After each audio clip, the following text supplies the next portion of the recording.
کہ بہت سے لوگوں نے کہا دنیا رہنے کے لائق نہیں، اس سے کوئی ترک کر دو، ترک تعلقات، اس دنیا کو ترک کر دو اگر اس دنیا میں کامیاب ہونا ہے۔ مگر معصومین نے پکار کے کہا نہیں، یہ طریقہ نہیں، بلکہ نیت کو بدل لو۔ بس اب نسخہ بتا کے بات ختم کر رہا ہوں، ذرا سا نیت کو بدلنے کی ضرورت ہے۔ امام جعفر صادق علیہ السلام کی خدمت میں،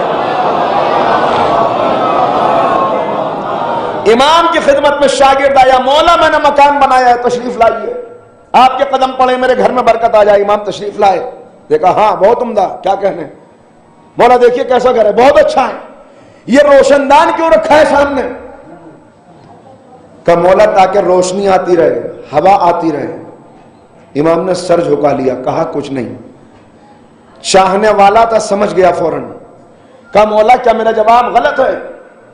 کہا اگر اس کو رکھتے وقت تیری نیت یہ ہوتی کہ ادھر سے آواز اذان آئے گی تو جلدی سے مسجد میں چلا جاؤں گا تو تجھے ہوا تو ملتی ہی رہتی، روشنی تو ملتی ہی رہتی، مگر جب تک یہ کھڑکی قائم رہتی اس وقت تک تیرے نامہ اعمال میں نیکیاں لکھی جاتی رہتی۔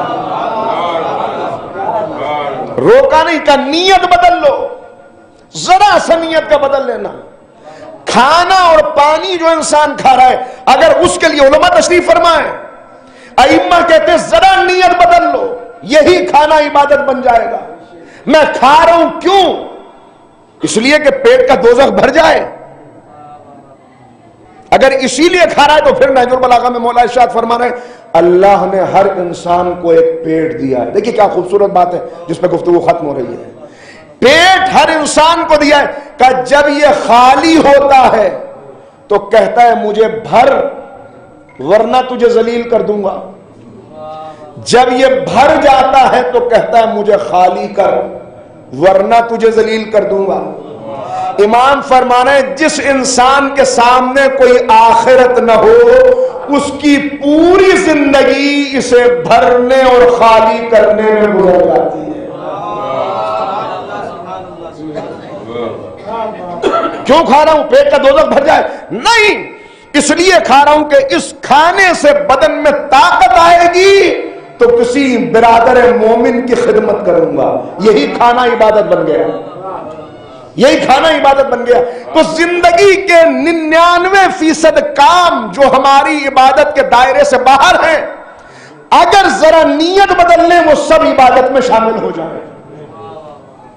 روکا نہیں، عقیدہ آخرت دے کے دنیا سے روکا نہیں، کہ دنیا کے ذریعے ہی سے آخرت حاصل کرنی ہے، لہذا دنیا کو چھوڑنا نہیں، دنیا کو اپناؤ، حاصل کرو، بہترین غذا کھاؤ، بہترین لباس پہنو، بہترین مکان بناؤ، بہترین سواری رکھو، مگر اتنا خیال رہے کہ جب میرے بدن پہ قیمتی لباس ہے تو میرا بھائی برہنہ تو نہیں ہے، جب میں بہترین غذا کھا رہا ہوں تو میرے ضعیف والدین بھوکے تو نہیں ہیں، جب میں اچھی سواری میں بیٹھا ہوں میرا ہمسایہ کہیں اس کے اوپر فاقے تو نہیں گزر رہے۔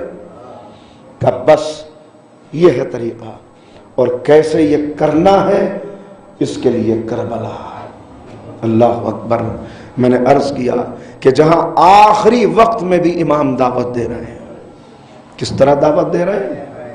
نظردارو، بس ختم ہو گئی گفتگو، مگر ایک جملہ آپ کی خدمت میں عرض کروں۔ استاد جواد عاملی کا ایک جملہ ہے، وہ کہتے ہیں کہ مولا کائنات کے تعلق سے کہہ رہے ہیں کہ علی نے اپنی زندگی میں سارے کام مکمل کیے، مگر 2 کام تھے جو نامکمل رہ گئے، زمانے نے مہلت نہ دی اس لیے وہ مکمل نہیں ہو سکے۔ کون سے 2 کام؟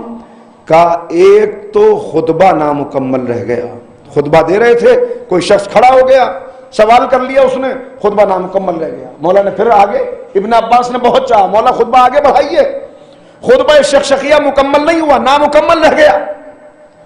تو کیا کہہ رہے ہیں؟ کہتے ہیں کہ ایک خطبہ نامکمل رہ گیا، ایک ابن ملجم کی ضربت کی وجہ سے سجدہ نامکمل رہ گیا۔ کا وارثوں کا کام ہوتا ہے نامکمل کو مکمل کرنا، لہذا مدینے سے ایک بہن بھائی چلے، اور دونوں نے کاموں کو آپس میں تقسیم کر لیا. زینب نے پکار کے کہا بھیا خطبہ میں مکمل کر دوں گی، سجدہ تم مکمل کر دینا. خطبہ زینب نے مکمل کیا، سجدہ حسین نے مکمل کیا. اور کیسا مکمل کیا؟ یہ ہے دنیا کو دعوت دینا. کیسے مکمل کیا؟ گویا کربلا کے میدان میں کھڑے ہوئے حسین کہہ رہے تھے کہ جب ساری دنیا کی توجہ میری طرف ہوگی تو میں اپنا سر سجدے میں رکھ کے سب کو اپنے معبود کی طرف لے آؤں گا. تم آؤ میری طرف، میں تمہیں لے جاؤں گا اللہ کی طرف. ارے کیسا سجدہ، ایسا سجدہ کہ جو تمام سجدوں کی آبرو ہے، ایسا سجدہ جو بندگی کی معراج ہے. مگر ایسا سجدہ کرنے والا بھی کیا کہہ رہا تھا؟ بقول میر انیس یہ آخری وقت تھا جب حسین سب کچھ قربان کر چکے تھے، رب کی بارگاہ میں اپنی قربانی پیش کرنے کے لیے بڑھ رہے تھے. مگر اس وقت عالم کیا تھا؟ اس وقت بھی امام کہہ رہے تھے، انیس کہتے ہیں، حسین کہتے تھے کہ اے میرے معبود تو نے دولت جو تھی مجھ خاک نشی کو سونپی، وہ امانت تیرے بندے نے زمین کو سونپی. اے معبود جو کچھ تو نے مجھے عطا کیا تھا میں نے تیری راہ میں قربان کر دیا. اور اب قربان کر کے کیا کہہ رہے تھے؟ ہاتھ خالی تیرے دربار میں آتا ہے حسین. عزادارو سن رہے ہیں کہ ہاتھ خالی تیرے دربار میں آتا ہے حسین، کوئی تحفہ تیرے لائق نہیں پاتا ہے حسین. میں نے اپنا اکبر قربان کر دیا، اپنے اولو محمد قربان کر دیے، اپنا قاسم قربان کر دیا، مگر اے معبود تیری بندگی کا حق نہیں ادا ہوا. ارے کون ہے جو تیرا حق ادا کر سکتا ہے؟ یہ ہے حسین جو آخری وقت میں بھی بلا رہے ہیں. اور اس سے کچھ پہلے کی کیفیت عجب تھی. جب خیمے سے رخصت ہو رہے تھے تو بہن کی آواز آئی تھی. جانتے ہیں کیا کہا تھا؟ بھیا میری ایک تمنا پوری کر دو گے؟ حسین نے پلٹ کے کہا زینب کوئی ایسی چیز نہ مانگنا جو میں دے نہ سکوں، اس لیے کہ آج حسین غریب ہو گیا.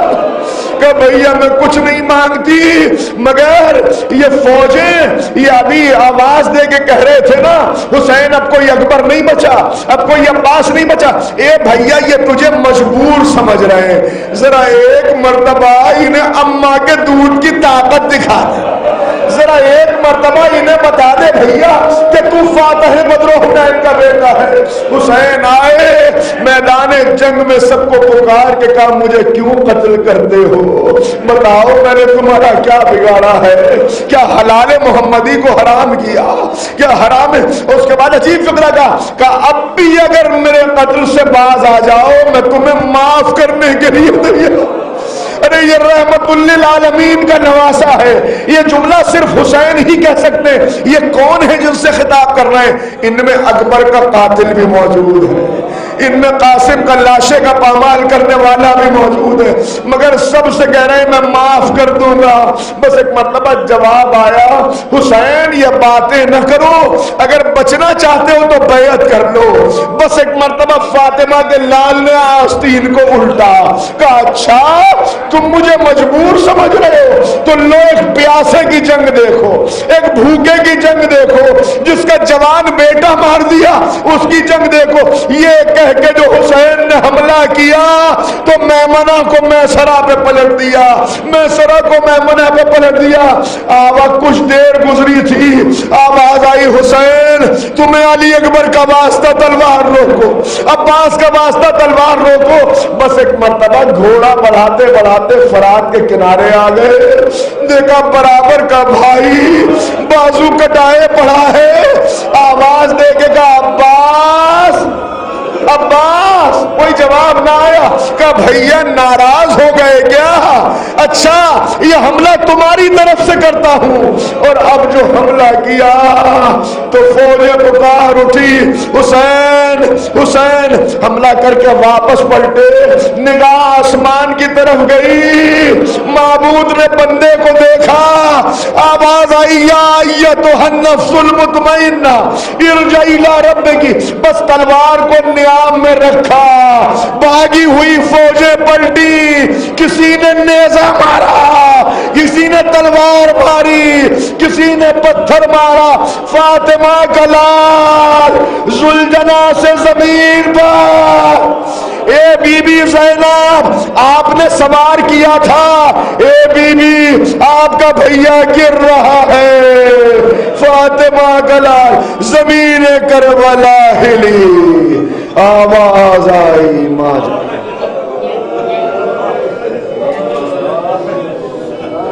سیعلم الذین ظلموا ای منقلب ينقلبون۔ بار الہ اس عبادت کو اپنی بارگاہ میں قبول فرما۔ معبود اہل بیت کے چاہنے والے جہاں جہاں ہیں، جان مال عزت و آبرو کی حفاظت فرما۔ بار الہ جو مقروض ہیں ان کے قرضوں کو غیب سے ادا فرما، بیمار ہیں انہیں شفا کاملہ واجلہ عنایت۔ بار الہ اس وبا کو انسانیت سے برطرف فرما دے۔ بار الہ اس ذکر کے صدقے میں مرحوم سید علی زیدی صاحب کے درجات کو بلند فرما۔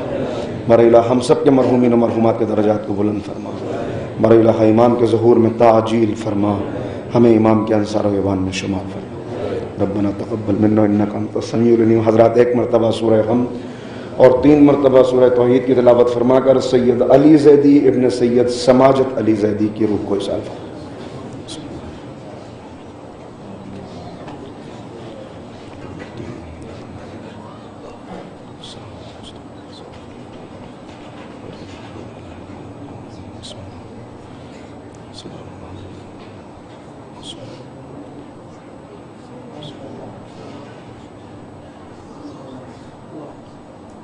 Amen.